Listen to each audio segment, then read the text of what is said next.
Sanibonani, welcome back to enye video. Ngiyabonga kakhulu ukuthi ungene. Thank you very much. Ngicela ungakhohlwa ukusubscribe, ukulike video, nokushare ivideo kanti ke nokubuka ama-ads. Now you guys, kune video le trendayo engithanda ukuphawula ngayo as I see ukuthi is trending. Le video ephuma ka TikTok ekabhudi nomndeni wakhe njengoba bhudi ke kusho ukuthi akasebenzi, and then kusho ukuthi ke angazi mhlambe mudla oyena makedla or makezophaka ukudla bazokhuluma, or it was simply about i-ice cream.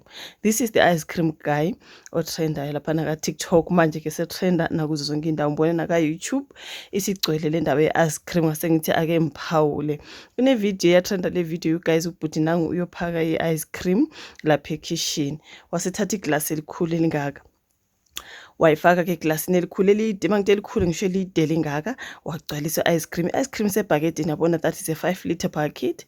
Wasephaka ke ice cream wagcwalisa, mephaka ke lapho egcwalisa bayakhuluma ifamily ngapha esayidini, bayakhuluma njengoba ephaka bakhuluma ngayo le ice cream ayigcwalisayo. Khona nje lo ngubaba othi i-ice cream ungayigalele ngathi angazi ukukhuluma ukuthi umuntu ongaphangele, umuntu ongavuka yothi good morning sir. Okay, okuchaza khona ukuthi ke bathi uyidla kakhulu mhlawumbe uphake eningi, engafanele aphake eningi, into ekanjalo. Wakhuluma umndeni ubhuti abantu wapha, yazi the way engithe ngimangibuka le video is like usejwayele ukuthi mayezodla bayakhuluma, the way angabanake ngakhona uma bekhuluma bayakhuluma, bakhupha amagama ngapha esayidini, bakhupha amagama. Uqhubeka nje uphake ice cream, kunengane enkosi yami esemeceleni kwakhe lana emva kwakhe, uyaphaka ice cream uyayibuyisela efrijini, uyaphuma nje. Asidlale le video bese siyabuya sizophawula ngalolu daba.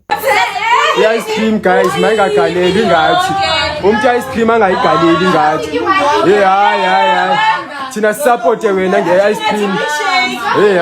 Umuntu angasebenzi angathini afuna ugaleli wenza milkshake ye-ice cream umuntu hayi baphila kamnandi abantu balala 24/7 abathi good day sir, abantu abangathi good day sir jonako uthi ungayigalele ngathi i-ice cream, ungayigalele ngathi abantu abangafuni ukuthi good morning.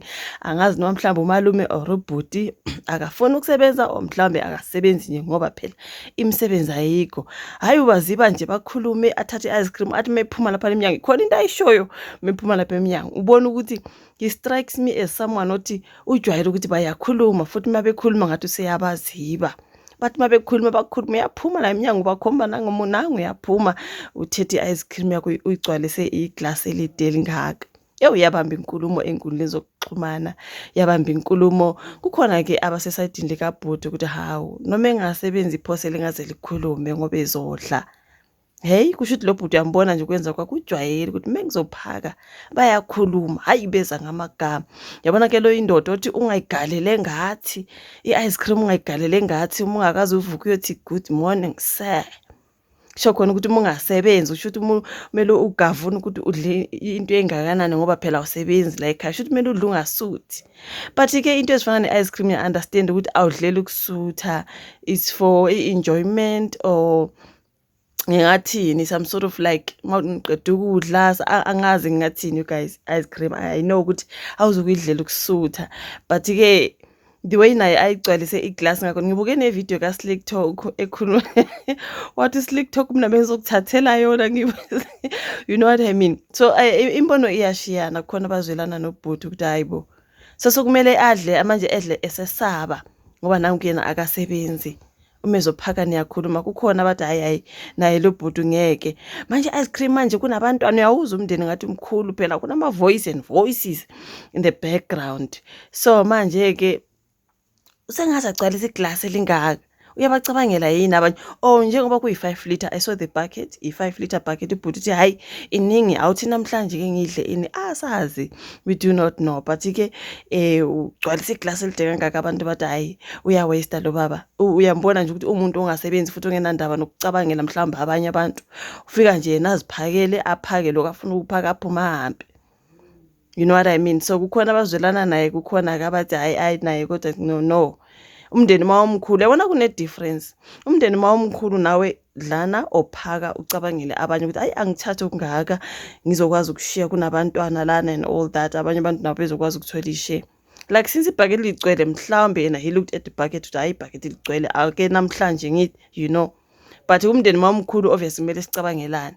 But ke ebantwini abahlala bebabili bebathathu mhlambe or yi-1 ngoba abanye sebesenza ama-video on TikTok now talking about how ngibone ne-video kaMatthew. Ngizothanda ukuphawula when it comes to-video kaMatthew, right? UMatthew uthi yena obviously uhlala noma wakhe, siyamazi uMatthew lani, the what trend akuba i-fake doctor and all that. Uthi lilwanela ice cream. Mina wakhipha ibhakethi lelo uMatthew wathi yena uyidla angazi noma ikanjani or what. Isimo siyahlukana. Asibheke ivideo kaMatthew ngizophawula ukuthi kuhlukene kanjani compared to lo bhuti lo nomndeni wakhe nesimo sikaMatthew. Yo, you know, I must say that I am so happy that my mom's not a toxic mother, or I'm not in a family that is toxic. Because imagine baho shouta for ice cream. This is me. My mom doesn't eat ice cream. This was me. In fact, I wanted to buy the 2-liter one. My mom was like, nope, Reka 5-liter. Mo. The only thing that my mother has ever said with regards to how much ice cream I eat was when I eat at night, and then she's like, that's why you don't sleep at night, because when you are eating ice cream at night. That's it. UMatthew njengobesho ubhuti lo uhlala nomndeni, uyabona ukuthi that is a family and is a bigger family, right? Umephaka ababheke uphaka ungakanani, nawe futhi mawuhlala nomndeni umele ubheke ukuthi uthatha ungakanani ushiyela abanye ungakanani, right? Ucabangela ikusasa. So ubhuti bamblame ukuthi uphaka njengomuntu ongacabangela ikusasa, njengomuntu ongacabangela abanye. Umuhleli nomndeni omkhulu kumele sicabangelane, sidle sishiyelane, you understand? So esimeni sika Matthew kunomahluko Matthew with you, because uyasho ukuthi wena uma wakho akanandaba nokuthi udle ice cream kangakanani, ungazudla ibhakethi lonke whatsoever. There is a difference. Number 1, uyasebenza, obviously you make money like higher. Uma wakho mhlambe nawe uyasebenza noma engasebenzi kodwa ni two. Noma ngabe mhlambe uma wakho akayithanda ice cream wena uthanda ice cream, noma ngabe uthatha ibhakethi uhlala udla ibhakethi lonke, she doesn't care. You know what I mean? Nawe you don't care ngoba uyakwazi uzothenga enye kusasa. Into ekanjalo uyasebenza uyathenga ice cream, udla umathanda, wenza umathanda. Ubhuti lapha number 1 akasebenzi njengoba besho ukuthi ungayigaleli ngathi and akazi good morning. Akasebenzi and uhleli nomndeni omkhulu. Khona into ukuthi masidla sicabangelana. Uyabona ukuthi kune difference uMatthew mayizothi lilwanela ice cream, eminye imndeni iyakulwela lokho. Noma kungase ice cream ukudla nje asithi kumele sidle sicabangelana ngoba umndeni mkhulu, abanye bayasebenza abanye abasebenzi. Abasebenzayo bazokhuluma, omunye umuntu mangabedla into ekanjalo you guys. So wena uhlala noma wakho li2 mhlawumbe uyasebenza, uma wakho uyasebenza, nidla umathanda, udla into oyithandayo, akukho umuntu okukhulumelayo ukuthi udla okungakanani ngoba uyakwazi noma ungadla uqede uyathi hayi ithi ngiqede ngizothenga enye kusasa ngoba ngothengayo ngosebenzayo. So there is a difference. Sibheke nama situations guys, there is a difference. Ubhuti lapha nakasebenzi uhlele ekhaya and abasebenzayo bayakhuluma umezophaka.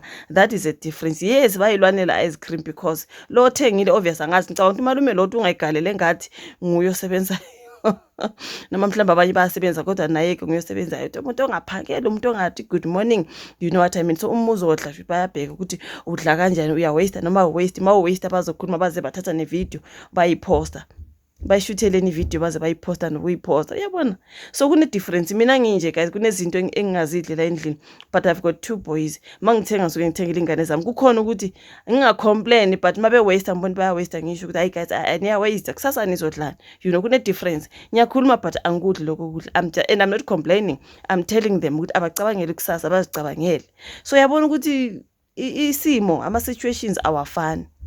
Njengoba abanye besenza ama video nje bethe yo likabulelela ice cream, bathi babulela ice cream yonke. Kuna difference. Ithengiwe mhlawumbe ithengelwe nje insuku zakaKhisimusi, you know what I mean? Malume mayisephaki yaphela, iChristmas ayikafiki mhlawumbe ayisekho imali ukuthi sithenge ice cream kaChristmas. Kunabantwana uyabona khona ingane lapha eceleni kwakhe, ingane nayo ibheka ukuthi ayi malume uphakile nami ngiyayifuna. Uyabona nje ingane yamlandela okusho ukuthi nayo sifuna ukuthi manje ayithole ice cream, something like that. Ukuthi makunabantwana futhi kumele udle ubheka abantwana, wena uthatha okuncane ubungathi uyashare nengane, something like that. Ucabangele nabanye abantu umndeni mkhulu. But nginjena mina ngihleli nabantu abami 3 or uMatthew enje uhleli noma wake ba 2. Uyabona ukuthi ama situations situations awafani. So that is the trending story now when it comes to that particular ice cream video. Imbono iyashiyana, abantu ababona kukhona futhi angathi bayamdinga ngobhuti bathi abamsize bamthengele ice cream kusa mhlambe bamsize ke bamthengele okunye sebebona ukuthi angathi umndeni uyamhlukumeza, something like that. You guys, angazi ukuthi what is going on when it comes to that family party. Yona into eyenzekayo hayi indaba ye-ice cream ngempela. Abantu bathi hawu i-ice cream ka-ice cream. Yes guys, i-ice cream ka-ice cream ngoba uma uyithengile uthi mhlawumbe uyithengele nje ukuthi kuzokufika ukhisimusi uzokufika uNew Year nilokhu nithatha kancane kancane nidla mhlawumbe after nje nidlile asithi mhlawumbe senidlile lunch or senidlile supper nithi my ice cream kancane kancane bese kuba khona umuntu owateful odlela ukusutha vele agcwalise iplate lonke athi ngoba i-ice cream namhla ngaze ngayithola. So bazokhuluma laba basuke bethengile, you know what I mean. So ama situations awafani. That is a particular trending topic right now. Angazi sho umbono wakho on the comment section. Ngabe bakhuluma ekhaya mawuzodla mhlawumbe uhlala wedwa udla umathanda udla into oyithandayo ngesikhathi osithandayo noma inini noma ikanjani. Ama situations afani Nkosi yami. Umndeni abantu babheka umndeni ukuthi yo hayi ngathi khona kunzima, so bethengile ukhisimusi babona ukuthi umalume laphana uyamosha. Angazi sho uvo lwakho, ulike video, subscribe, share bese siyabona na kwezayo. Bye.